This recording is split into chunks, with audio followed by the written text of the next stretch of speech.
Okay. Good afternoon, everyone. This is Dr. Bhupesh once again from Dr. BKM Institute, and today we have got this letter, which is kind of a superb letter in terms of whether you are a nurse or you are a doctor.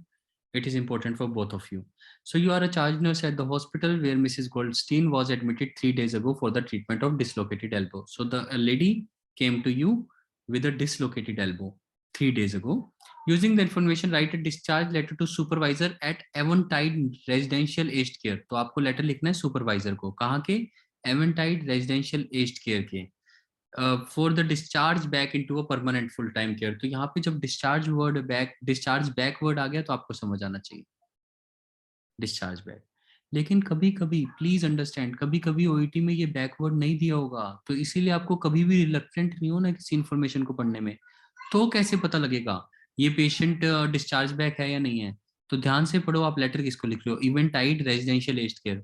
तो जब आप front page पे जाओगे और patient का social background check करते हो तो full time care at Eventide residential aged care, यानी वो एज्ड केयर में रहता है, यानी ये भी पक्का है कि वो एज्ड है, 61 ईयर्स है, तो एज्ड केयर में ही रहता है,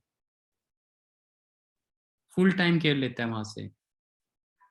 तो यहाँ से आपको पता लग जाना चाहिए कि डिस्चार्ज बैक लेटर है. कई बार बैकवर्ड नहीं दिया होगा, एड्रेस को ध्यान से पढ़ना है पेशेंट के, इट्स वेरी इंपॉर्टेंट.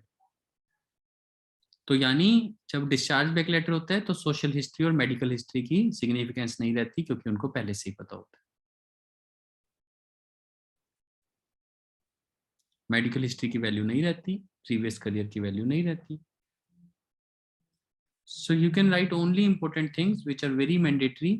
तो उनको लिखने का मैं तरीका आपको बताऊंगा ताकि आपको दिक्कत ना आए. इफ समथिंग लाइक दिस, तो करंट कंडीशन ये है, patient is ready for the discharge back. अभी उसको रेड एल्बो दिया है in cuff with sling. So right elbow पे कफ है विद स्लिंग.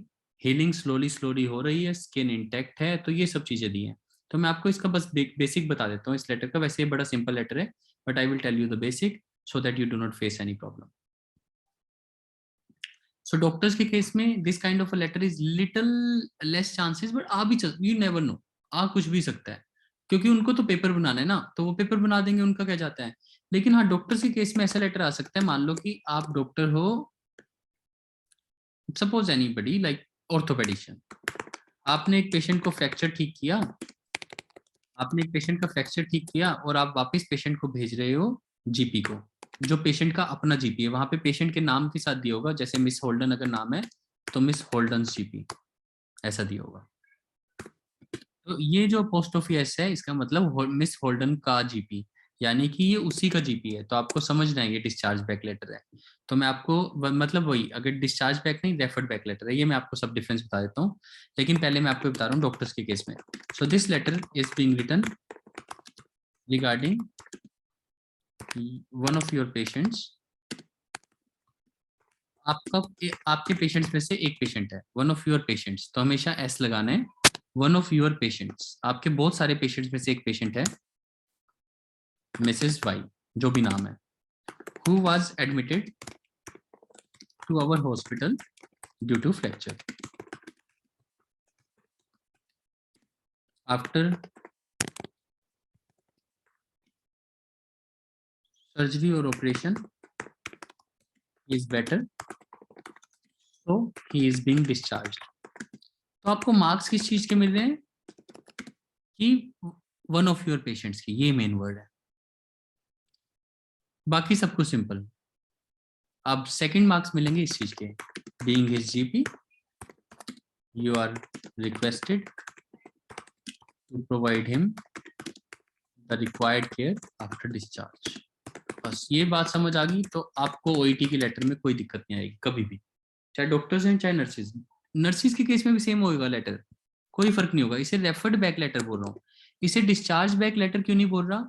क्योंकि patient is not being discharge back to the nursing home. वो तो सिर्फ हम उसको डिस्चार्ज कर रहे हैं, वो अपने घर जा रहा है. He is just being referred to his own physician. वो अपने खुद के डॉक्टर के पास जा रहा है. हमें उसके डॉक्टर से चाहिए कि अब वो दोबारा, क्योंकि फॉरेन कंट्रीज में क्या होता है, अगर पेशेंट को फ्रैक्चर होता है वो इमरजेंसी डिपार्टमेंट में आता है, फिर वो ठीक होता है, फिर वो अपने घर जाता है, फिर वो रोज रोज हॉस्पिटल नहीं आता, वो अपने जीपी से केयर लेता है. तो वो अपने जीपी के पास जाता है केयर के लिए, तो रोज रोज हॉस्पिटल नहीं आता। समझो कि इंडिया की बात कर रहे हैं, कोई बड़ा हॉस्पिटल कोई भी नाम मान लो, सो वहां पे एक पेशेंट आया, हमने उसको ऑपरेट किया, फिर वो अपने आसपास का जो डॉक्टर है, एमबीबीएस डॉक्टर है जिसके पास वो जाता है, उसी से अपनी सर्विसेज ले लेगा, वो रोज रोज हॉस्पिटल नहीं आएगा। So that is how the foreign system works. This letter is being written, जब भी आपको रेफर्ड बैक लेटर आएगा, this letter is being written regarding one of your patient Mrs Y, who was admitted to our hospital due to fracture. After operation, she is better. Sorry, Mrs. है तो she is better. So she is being discharged. But and being her GP, you are requested to provide her the required care after discharge. So that is how you write this letter. So in case of doctors, this is a very special kind of letter that may come. In terms of nurses, the same letter can come. But the letter what we are talking about today is a discharge back letter. Again, उसके chances doctors को कम है, पर उनको भी समझना चाहिए, आने को आ सकता है कि पेशेंट डिस्चार्ज बैक हो रहा है, अपने एवेंटाइड रेजिडेंशियल एज्ड केयर में वापस जा रहा है, अपने रेजिडेंशियल एज्ड केयर में वापस जा रहा है। तो बड़ा सिंपल सा है, तो इसको हम प्रॉपर डिस्चार्ज बैक लेटर बोलते हैं। सेम चलेगा, दिस लेटर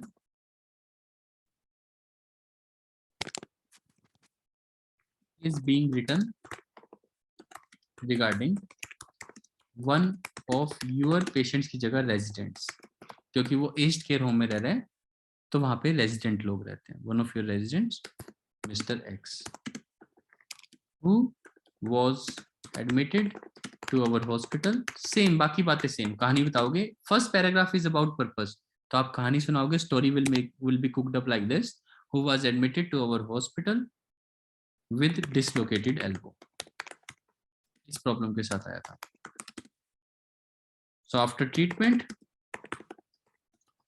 इज बेटर, बस। So he is being discharged. अब यहाँ पे वर्ड आएगा back to the nursing home. तो द वर्ड ये सिग्निफिकेंट काम करता है, टू द वर्ड ये करता है कि जिस नर्सिंग होम के आप हो, जिसके रेजिडेंट की हम बात कर रहे हैं। तो दा का मतलब पेशेंट का भी नर्सिंग होम वही है, आपका भी वही है। सो after treatment he is better, so he is being, ये प्रॉपर डिस्चार्ज बैक लेटर है। कोई फर्क नहीं है, ऊपर में देखो कि वन ऑफ योर पेशेंट्स, यहाँ पे वन ऑफ योर रेजिडेंट्स। जब पर्सन अपनी जगह पे वापस जाता है उसे डिस्चार्ज बैक कहते हैं, जब पर्सन अपने जीपी के पास जाता है तो उसे रेफर्ड बैक कहते हैं, तो being her GP, that is the only difference, बाकी सब कुछ सेम। अब बस simple, after treatment nursing home and you are advised, and you are advised, तो इनको नर्सिंग होम को हम एडवाइस कर सकते हैं। तो वहां पे डॉक्टर के केस में हम रिक्वेस्टेड वर्ड लिख कर यूज करते हैं, यहाँ पे you are advised to provide him the required care after discharge, बस खत्म। You are requested to provide him the required care. अगर अच्छा लिखना चाहते हो, कंप्लीट करना चाहते हो, वंस का मतलब जब वो वहां पे पहुंचेगा। चलिए अब मैं पढ़ के बताता हूँ। This letter is being written regarding one of your resident mister X who was admitted to our hospital with dislocated elbow. After treatment he is better, so he is being discharge back to the nursing home and you are advised to provide him the required care once he reaches there. तो जब वहां पे पहुंचेगा, you are requested to provide him the required care. नहीं तो आप ऐसे भी कह सकते हो, you are advised to follow few instructions for his speedy recovery. तो नर्सिंग होम वालों को इंस्ट्रक्शंस फॉलो करने के लिए कह सकते हैं, you are advised to follow few instructions for his speedy recovery.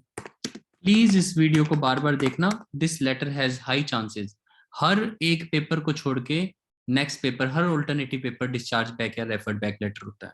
Weather is doctor, whether is nurses, this is the most repetitive letter these days. पिछले 1-1.5 सालों में हर ऑल्टरनेटिवली भी लगभग ये रिपीट करता है। तो this is the way to write. Second paragraph में सीधा मतलब इसमें सोशल हिस्ट्री, मेडिकल हिस्ट्री की जरूरत नहीं पड़ती, तो सीधा during hospitalization patient was given this and this thing.